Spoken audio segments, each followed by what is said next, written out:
Sama Nyayu. Sini, sini. Lagi 15 menit.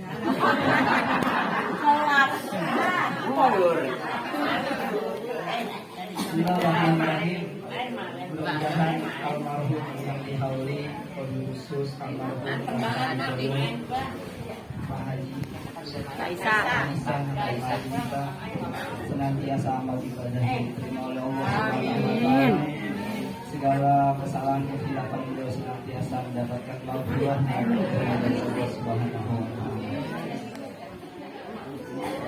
Ya, 15 menit. Yang juga kita belum menit ibunya boleh ada bapaknya. Yang ngomong yang 15 menit berarti nambah ya. Sekarang sudah dihauli ke-4 tahun Wan Haji Joyo dan ke-6 tahun Mak Ita atau Nyai Ita. Ini rumah terkenal sayur asamnya. Sama nasi merahnya. Rumah tuh nggak pernah makan kalau jadwalnya ke sini.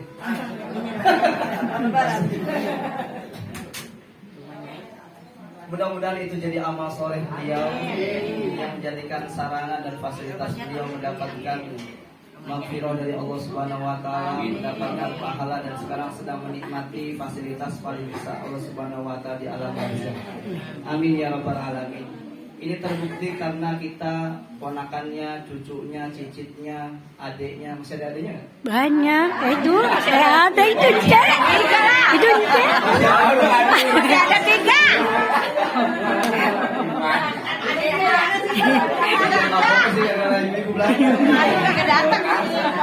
Ya mak, adik-adiknya mudah-mudahan ini semua jariah beliau semua. Amin ya rabbal alamin. Ini udah nggak semeraut ini materi. Tadi di barokati suratul Fatihah ini jawaban ini pernah dijawab oleh Al Habib Bang Degre.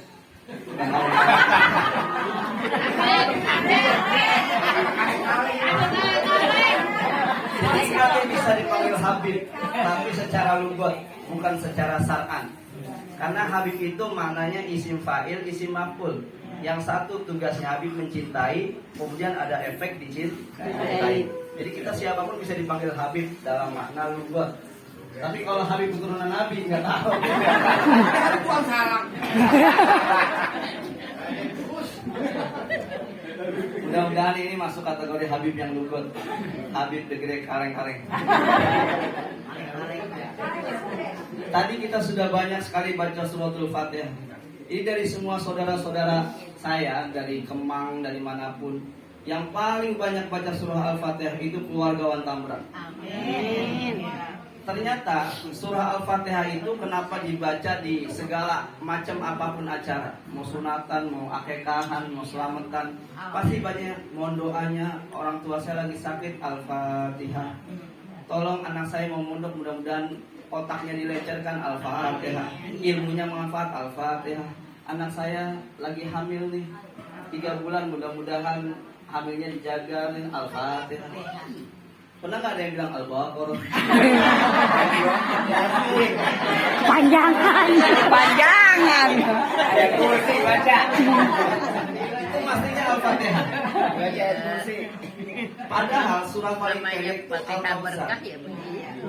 Mohon maaf nih, kita mohon doanya mudah-mudahan saya jadi anak yang soleh dan solehah. Al-Kautsar.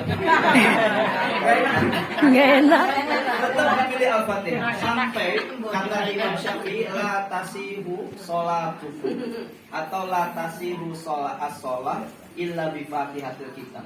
Orang nggak sah sholatnya kalau nggak baca Fatihah. Makanya itu mudah-mudahan imam-imam tarawih diampuni Allah Subhanahu wa taala. Kalau kecepatan. Itu memang orang luar biasa. Nah, itu nanggung dosanya makmum kalau makmumnya nggak baca Fatihah. Bismillahirrahmanirrahim. Alhamdulillahirabbil alamin arrahmanir rahim maliki yaumiddin iyyaka na'budu wa iyyaka nasta'in ihdinas siratal ladzina an'amta 'alaihim ghairil maghdubi alaihim waladdallin.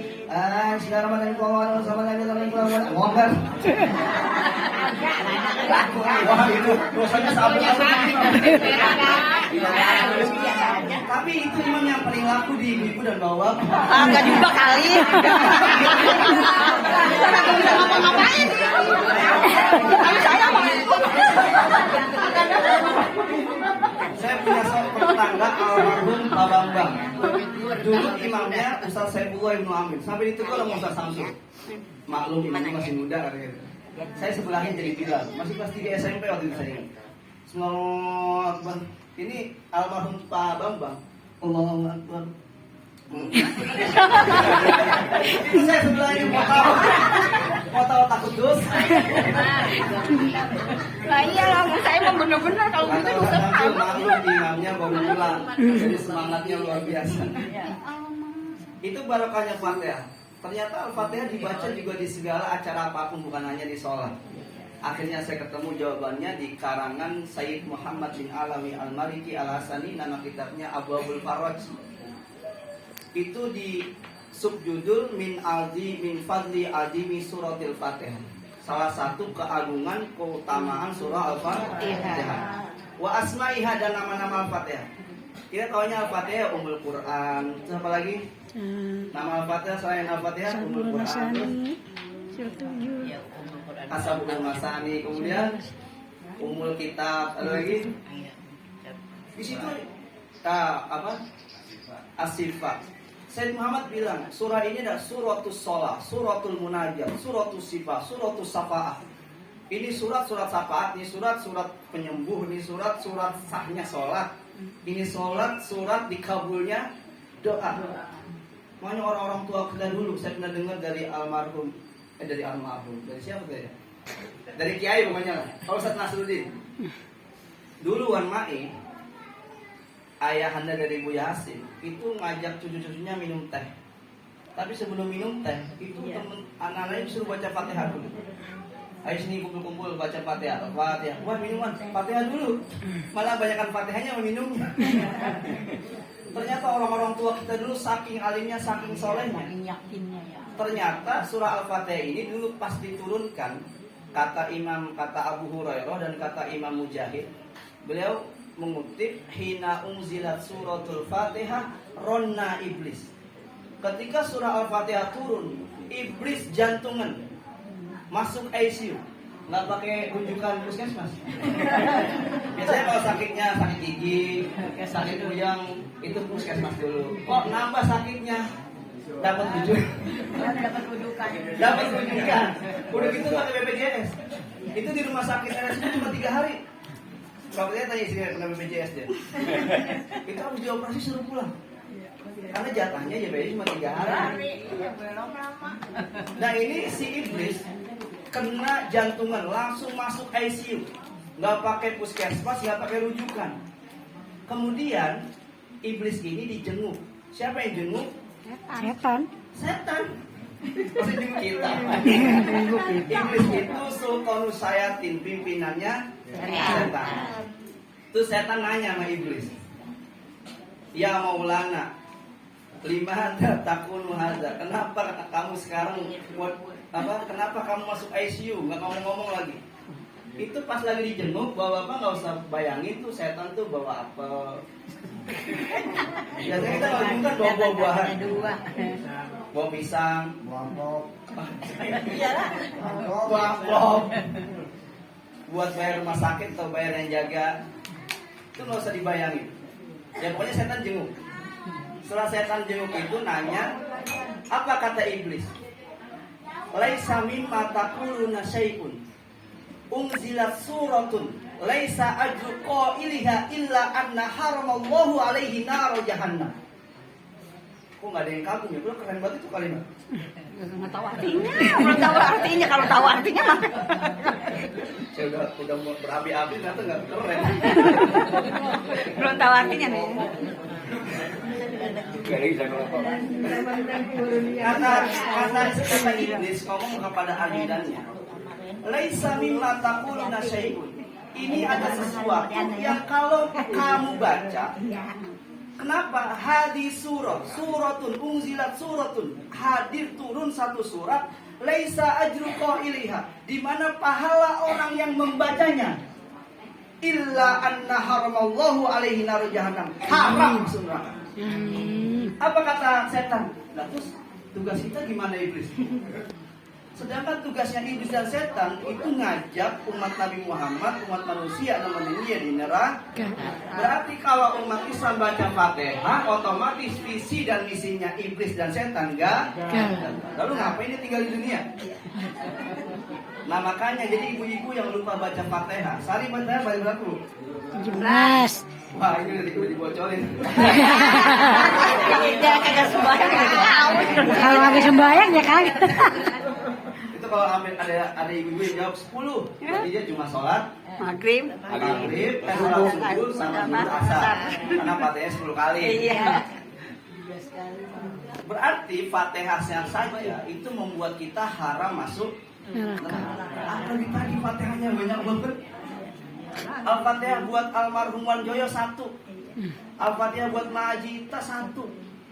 Kali berapa orang? Kali berapa orang?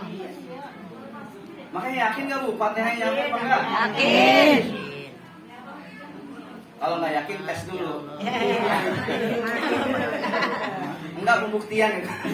Siapa yang bukti? Saya mau buktiin. Mau kan? Yang ngomong. Jangan.